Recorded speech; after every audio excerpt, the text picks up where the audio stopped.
She thought the lake was her safe haven, a place where the world felt quiet, where skin color didn't matter and neighbors waved from their docks. But all it took was one woman, one phone call, and suddenly peace turned into accusation. Out here, miles from the city, the water reflected more than pine trees. It mirrored the truth of who was welcome and who wasn't. When flashing lights arrived and questions began, she realized something far bigger was at play. What if simply existing in your own space is seen as a threat?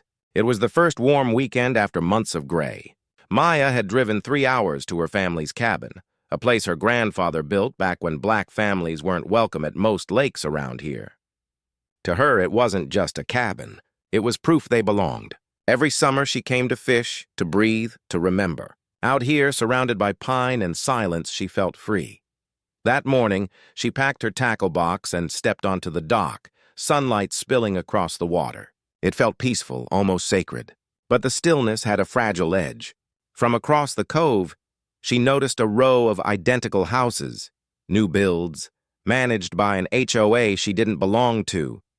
And somewhere behind one of those manicured porches, eyes were watching. At first, the lake was quiet enough for Maya to forget the world beyond the tree line. The soft hum of her reel, the splash of the line disappearing through morning light, this was the sound of peace. But then a car door slammed somewhere behind her, loud, purposeful. When she glanced up, a woman stood on the hill above the dock, arms crossed tight over a pastel sweatshirt. Phone already in hand. Maya didn't think much of it, just another curious neighbor, maybe. But the woman's expression was more than curious. It was ownership, sharpened by suspicion. Maya could feel that silent judgment pressing down on her, like the weight of the clouds rolling in. It wasn't curiosity. It was that familiar question she'd faced too many times before. What are you doing here? A few minutes later, the distant hum of a boat motor cut through the air. Maya turned back to her line, heart thudding despite herself. She shouldn't feel nervous. She was on her own property. But she'd lived long enough to know that being in the right didn't always keep you safe. Then came the sirens, faint at first, then closer, cutting through the stillness like a blade. She stared up the road in disbelief as the woman began pointing toward her, lips moving fast into her phone. Maya's body went cold. She reeled in her lines slowly, palms sweating, eyes fixed on the flashing red and blue that bounced off the water. 2 officers stepped out, hands near their belts, scanning the shoreline as if danger hid among the reeds. They called out to her, voices echoing across the lake. Questions came one after another, sharp, rehearsed, drenched in presumption. "We got a report of trespassing," one said. "Property damage," said the other. Maya tried to speak, tried to tell them this was her cabin, that her name was carved into the old welcome sign her grandfather had built with his hands. But the words stuck behind the sting of disbelief. The woman on the hill kept shouting, claiming she'd seen an intruder, that she'd felt unsafe. Maya's fishing pole hung limp in her hands. If she moved too quickly, they might see danger. If she said too little, they might see guilt. The officers exchanged looks, the kind that told her they hadn't decided yet who they believed. And then, quietly, one of them asked for proof, ownership papers, ID, something.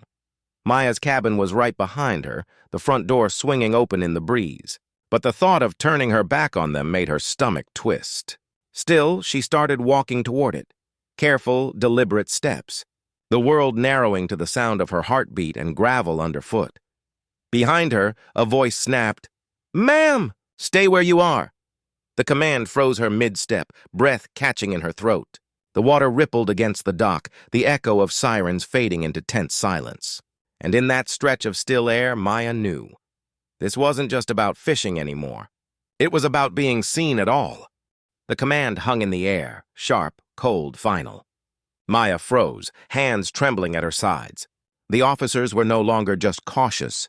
They looked ready. One tightened his grip near his holster, eyes locked on her every breath. The air felt too heavy to move through, and time slowed until every second scraped across her skin. She wanted to scream that this was her land, her family's legacy. but she could barely get air into her lungs. All she saw were flashes of names, faces, stories of those who never walked away. The sound of the lake, the same lake that once held her peace, grew deafening, crashing inside her skull like waves against stone. Then, somewhere behind the officers, another voice broke through. An elderly man, her neighbor from down the road, was hurrying toward them. "What's going on here?" he called, his tone edged with disbelief. His presence cut through the tension like a crack of light through clouds. The officers hesitated, their posture shifting just enough for air to return to Maya's chest.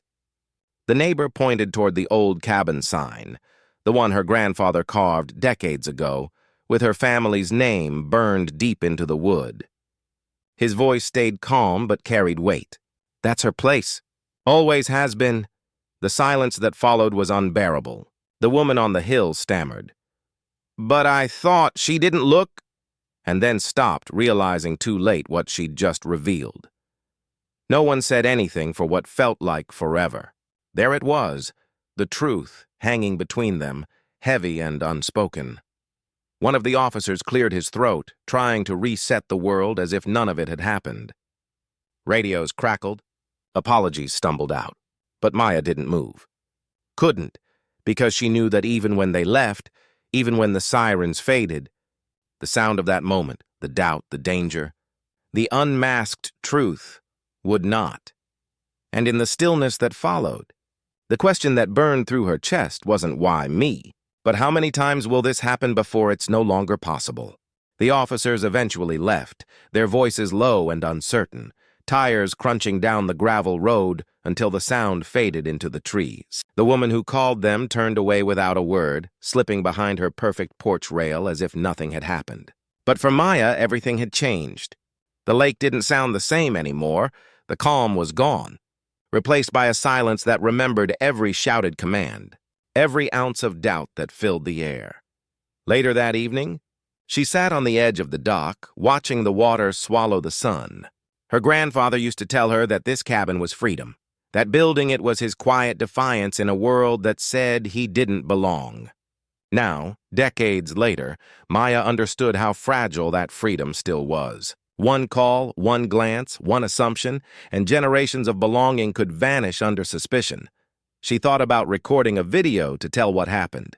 Not because she wanted revenge, but because silence had protected too many wrongs for too long. People needed to see how easily peace could be threatened, how racism didn't always wear a uniform. It could smile across a fence line, wave from a yard, and still decide who was welcome. By the time the last light dissolved into the lake, Maya straightened her shoulders. She wasn't leaving. The porch light of her cabin flickered on, steady, defiant, glowing against the dark. And maybe that's what resistance looks like. Not shouting, not fighting, but staying, claiming space where others would rather you vanish.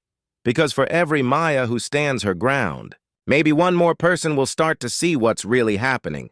How many more lakes, neighborhoods, and quiet moments will it take before peace doesn't need to be defended?